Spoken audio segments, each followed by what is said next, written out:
A very good morning and Jai Hind to one and all. Students, till now we have studied two methods to solve simple equations. The first one was balancing equation method and the second one was transposition method. Okay, now today we are going to solve some word problems based on simple equations. Okay, so let's get started. These are some questions. We'll solve them one by one. Okay, so the first question is just read this question. The sum of 3 times a number and 11 is 32. Find the number. क्या बोला है question में students? The sum of 3 times a number. ठीक है, अब सम का मतलब हमें पता है प्लस होता है. 3 टाइम्स का मतलब होता है, मैंने आपको पहले भी बताया है स्टूडेंट्स, टाइम्स का मतलब मल्टीप्लिकेशन होता है. ठीक है, अब यहाँ पर 3 टाइम्स बोला है तो उस नंबर को 3 से मल्टीप्लाई करना होगा. अगर वो नंबर हम x मानेंगे तो वो हो जाएगा 3x. ओके, अब क्वेश्चन में क्या बोला है? The sum of 3 times a number and 11 is 32. मतलब एक नंबर जिसका 3 टाइम्स अगर हम करें, ठीक है, 3 टाइम्स उस नंबर का हम करें और उसमें 11 का सम कर दें तो हमें 32 मिल जाता है. ठीक है, इस टाइप के क्वेश्चंस में स्टूडेंट्स स्टेप बाय स्टेप हमें क्वेश्चन सॉल्व करना होता है. ठीक है, तो हम सबसे पहले देखिए हमें यहाँ पे क्या निकालना है. सबसे पहले ये देखिए, फाइंड द नंबर. हमें वो नंबर निकालना है, मतलब वो नंबर हमें अननोन है. ठीक है, हम सिंपल इक्वेशंस में यही करते हैं, अननोन वेरिएबल्स की वैल्यू निकालते हैं. ठीक है, तो यहाँ पर ये नंबर अननोन है हमारे पास. ठीक है, तो हमें इस नंबर को फाइंड आउट करना है. तो हम कोई भी वेरिएबल मान लेते हैं, लेट सपोज x. ठीक है, तो हम यहां लिख देंगे, कैसे स्टार्ट करेंगे question?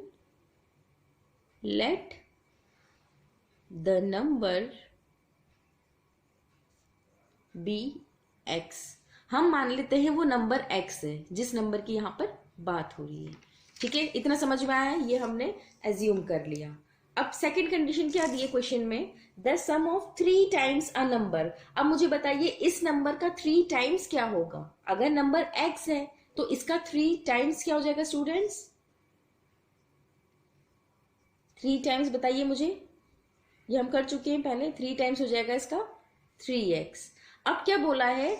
Some of 3 times a number and 11. मतलब 11 में ये 3 टाइम्स वाला जो नंबर आया हमारे पास, इसमें अगर हम 11 को ऐड कर दें तो वो 32 के बराबर आ जाएगा. मतलब क्वेश्चन में ये बोला है कि ये 3x जो हमारे पास है, इसमें अगर हम 11 को ऐड कर दें तो हमारा जो आंसर है वो 32 के इक्वल आ जाएगा. ओके, अब देखिए, अब क्वेश्चन का स्टेटमेंट पढ़िए और हमारी इक्वेशन देखिए, मैच होनी चाहिए. क्वेश्चन में क्या लिखा है? The sum of 3 times. 3 times कर दिया और सम का साइन लगा दिया. Number 3 times a number and 11 और 3 टाइम्स का जो नंबर करा है हमने, उन दोनों को ऐड करा है, इज 32. इज 32 मतलब इक्वल टू के आगे आएगा 32. अब हमें नंबर निकालना है. ठीक है, इक्वेशन बिल्कुल मैच कर रही है स्टेटमेंट से. अब हम इसे सॉल्व कर सकते हैं. देखिए स्टूडेंट, सॉल्व करने के लिए आप ट्रांसपोजिशन से भी कर सकते हैं, बैलेंसिंग से भी कर सकते हैं. ठीक है, इट्स योर चॉइस. क्वेश्चन में कहीं नहीं लिखा होता कि आपको इसी मेथड से करना है. आपको जो मेथड अच्छी लगती है आप उस मेथड से करिए. ठीक है, तो हम यहाँ पर ट्रांसपोजिशन यूज करते हैं. सो 3x इज इक्वल टू, अब क्या करते हैं ट्रांसपोजिशन में, इस वेरिएबल को उधर ले जाएंगे तो ये नेगेटिव बन जाएगा. तो 32 minus 11. So 3x is equal to 32 minus 11 is 21. ठीक है, तो x इक्वल टू, अब देखिए 3 यहाँ मल्टीप्लाई में है और ट्रांसपोजिशन का रूल क्या होता है? मल्टीप्लाई वाली चीज डिवाइड में हो जाती है, तो वो 21 के डिवाइड में आ जाएगी नीचे. ठीक है, ये कैंसिल हो जाएगा. 3 1 जा 3, 3 7 जा 21. So x is equal to 7. That means जो हमने नंबर सोचा था, जो सबसे पहले लाइन लिखी थी हमने यहाँ पर, let the number be x, so that number was 7. ठीक है, 7 ये नंबर है.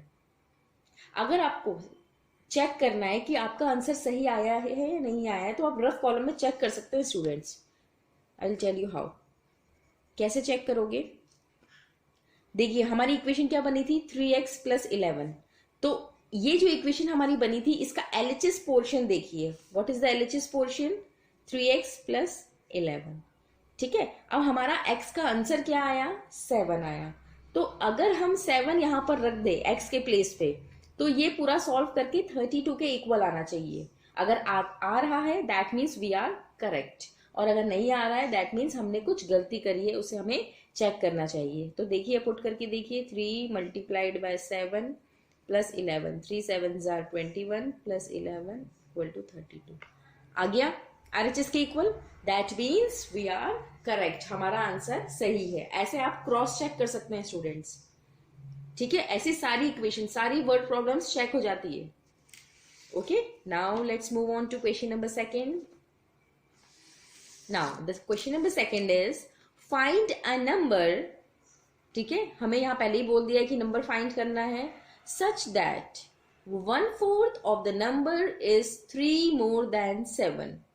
मतलब क्वेश्चन में ये बोला है कि वो जो नंबर है जो हमें फाइंड आउट करना है उसका 1/4 आपको पता है। अगर वो नंबर मैंने y मान लिया, let suppose the number is y, ठीक है, तो उसका 1/4, y का 1/4 कितना हो जाएगा स्टूडेंट्स, y/4।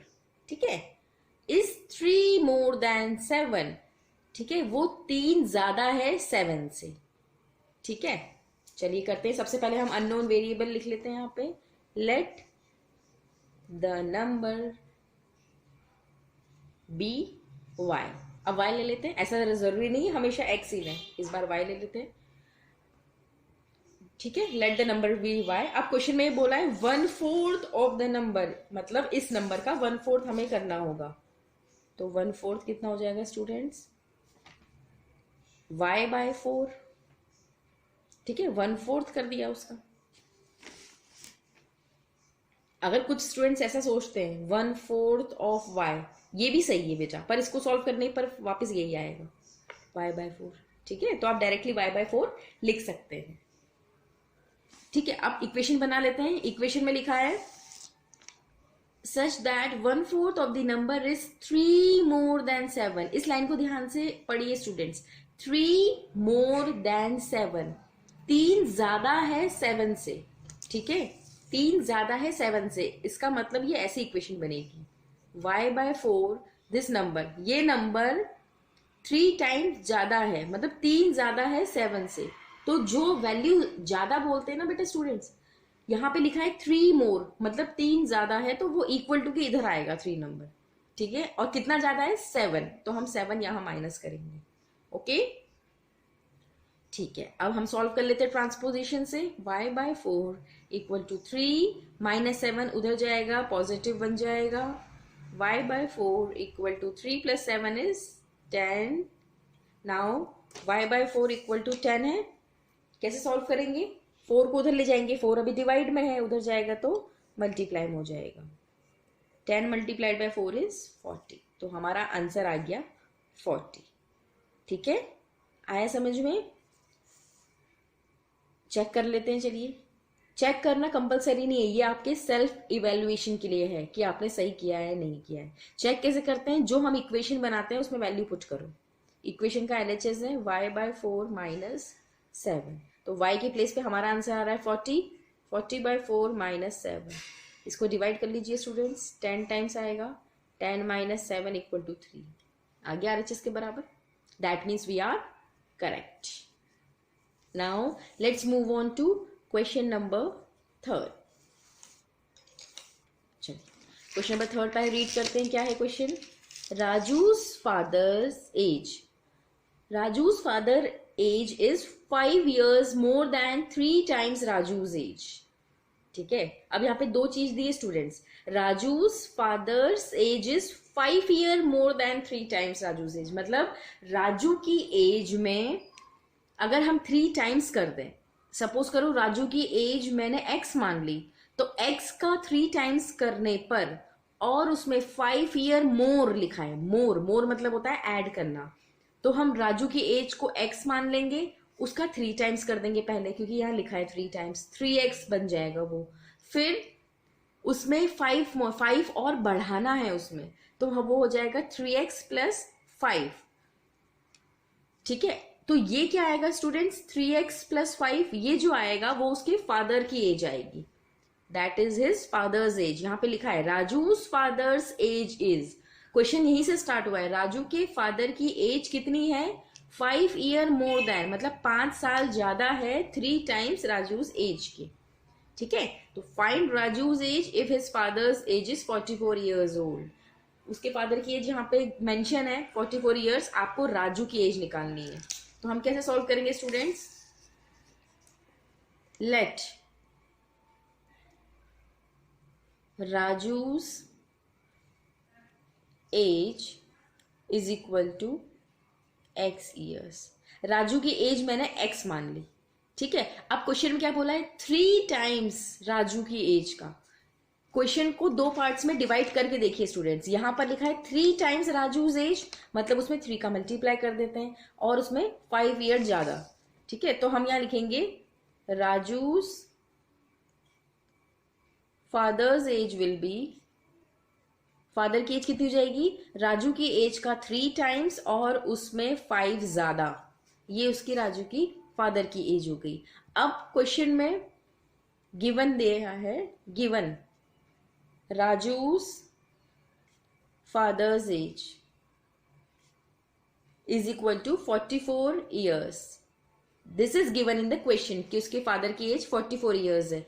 तो हम क्या लिखेंगे, राजू की एज ये थी, फादर की एज ये थी, तो इसमें 3x plus 5 is equal to 44।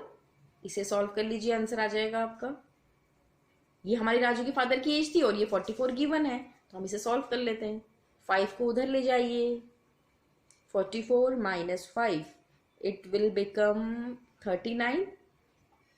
x is equal to 3 को यहाँ डिवाइड करिए, तो x इज इक्वल टू आ जाएगा 3 1 जा 3 3 3 जा 9, x इक्वल टू आ गया 13। ठीक है, दैट मीन्स x क्या था हमारा, राजू की एज, यही तो हमने सपोज करा था। तो therefore Raju's age is equal to 13 years. Raju की एज आ गई हमारे पास 13 ईयर्स। ठीक है, इसे भी अगर चेक करना है तो ये इक्वेशन लीजिए, यहां पर LHS में x के प्लेस पे 13 रखिए, 3 into 13 is 39, 39 plus 5 is 44, that means our answer is correct. ठीक है, now let's move on to next question, question number 4. So the question number 4 is Ibnehal thinks of a number. ठीक है, इब्नेहाल एक girl का name है, उसने एक number सोचा। ठीक है, if she adds 19 to it. ठीक है, अब उसने जो नंबर सोचा है उसमें अगर उसने 19 ऐड कर दिया, सपोज करो मैंने सोच लिया let the number be m, मैंने एक नंबर सोचा मन में m सोच लिया। ठीक है, आपको नहीं पता पर कुछ हिंट दिए जिससे हम इक्वेशन बना सकते हैं। नंबर सोच लिया उसने m, ठीक है, अब उसमें उसने 19 ऐड कर दिया, तो नंबर मैंने सोचा था m, उसमें 19 ऐड करूंगी तो m plus 19 and divides the sum by 5। और ये m प्लस 19 जो आया ना स्टूडेंट्स, ये पूरा सम होगा, इसको किससे डिवाइड करा है, 5 से, तो शी विल गेट 8, मतलब m plus 19 divided by 5 is equal to 8, ऐसी इक्वेशन बनेगी। चलिए सॉल्व कर लेते हैं। Solution number 4, let the number be m। ठीक है, हमने मान लिया m वो नंबर है जो इब्नेहाल ने सोचा था।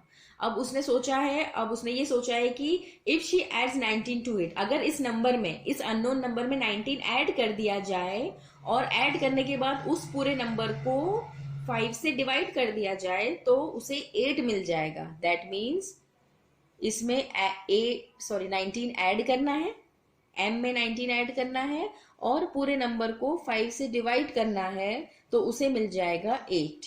अब देखिए, आप मैच कर लीजिए, things of a number, if she adds 19 to 8 and divides the sum by 5 she will get 8। If she adds 19 to 8 divide by 5 she will get 8। बन गई इक्वेशन। अब इसे हम सॉल्व कर लेते हैं। कैसे सॉल्व करोगे? यहाँ ये 5 डिवाइड में है, ट्रांसपोजिशन मेथड के अकॉर्डिंग ये इक्वल टू इधर जाएगा तो मल्टीप्लाई बन जाएगा. So m plus 19 is equal to 8 multiplied by 5. So m plus 19 is equal to 8 into 5 is 40. m equal to, अब 19 को उधर ले जाइए राइट हैंड साइड में, 40 minus 19. So m will be equal to 10 minus 9 is 1, 3 minus 1 is 2, 21. Okay students, is it clear? तो वो इब्ने हाल ने जो नंबर सोचा था वो 21 था. ठीक है, अब चेक करना है तो 21 में 19 ऐड करो, 5 से डिवाइड करो, 8 ही आएगा. Okay, let's move on to next question. The question is, Anwar thinks of a number. अब इस बार अनवर ने कोई नंबर सोचा है. If he takes away 7 from 5/2 of the number. क्या लिखा हुआ है? If he takes away मतलब माइनस होता है students. If he takes away 7, अगर उसने उस नंबर में से 7 ले लिया, from किस में से 7 लिया है उसने? 5/2 of the number. मतलब वो जो नंबर उसने सोचा है उसका 5/2 करना है. That means सपोज करो उसने x सोचा होगा, तो 5/2 ऑफ x करेंगे हम, और उसमें से 7 को माइनस करेंगे तो हमारा आंसर किसके बराबर आ जाएगा स्टूडेंट्स? देखो यहाँ पे लिखा है द रिजल्ट इज 11/12. तो मतलब इक्वेशन क्या बनेगी? 5/2x minus 7 is equal to 11/2. Okay, चलिए सॉल्व करते हैं. Let the number be x. ठीक है, x हमने वो नंबर मान लिया. अब क्या करना है इसमें? If he takes away 7 from 5/2 of the number, from 5/2 of the number, तो पहले 5/2 कर लेते हैं नंबर का. तो 5/2 of the number will be कितना हो जाएगा स्टूडेंट्स? 5/2 ऑफ का मतलब होता है मल्टीप्लाई. दैट मीन्स यह हो जाएगा 5x/2. ओके, न्यूमरेटर में मल्टीप्लाई हो गया, नंबर आ गया 5x/2. अब इसमें से उसने टेक अवे कितना कर लिया, कितना ले लिया? Take away 7. उसने इसमें से 7 को निकाल लिया, तो नंबर है हमारे पास 5x/2 minus 7.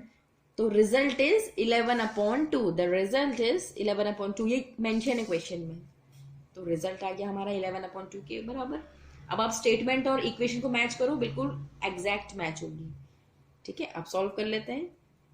Variable one side, constant one side, -7 को उधर ले जाइए, पॉजिटिव हो जाएगा. अब देखिए, एक होल नंबर और एक फ्रैक्शन को अगर ऐड करना हो तो वी विल यूज एलसीएम.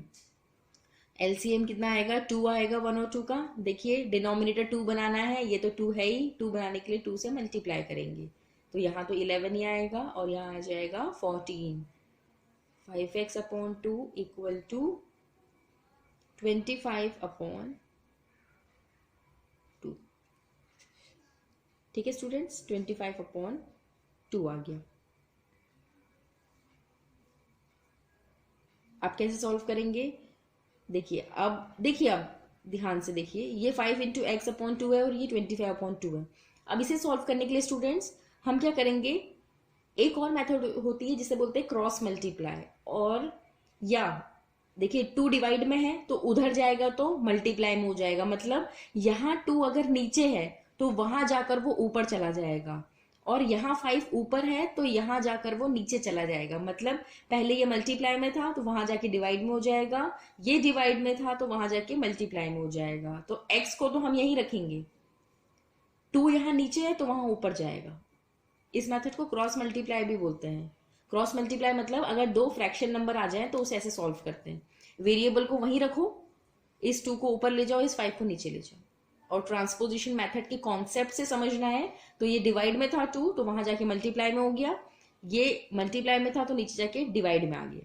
ठीक है, 2 से 2 कैंसिल, 5 5 से 20. So the value of x is 5.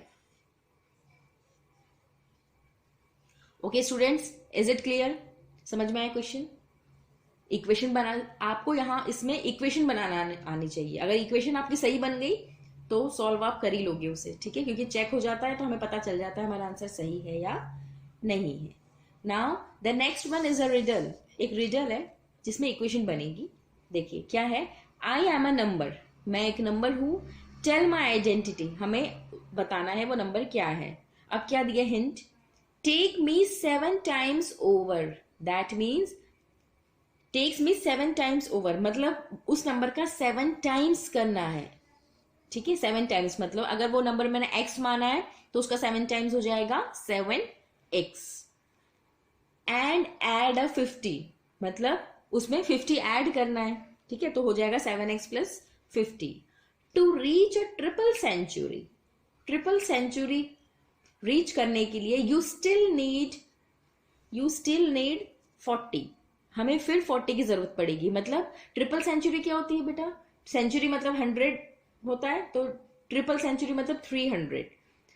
तो इसमें ये बोला है 7 टाइम्स उस नंबर का लेना है, उसमें 50 ऐड करना है, मतलब 7x प्लस 50 इक्वल टू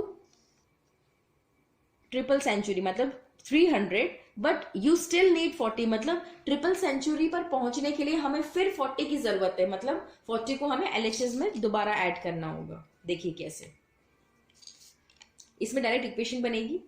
देखिए, I am a number, tell my identity, take me 7 times over, 7 times over that means इसमें डायरेक्ट इक्वेशन बना लेते हैं।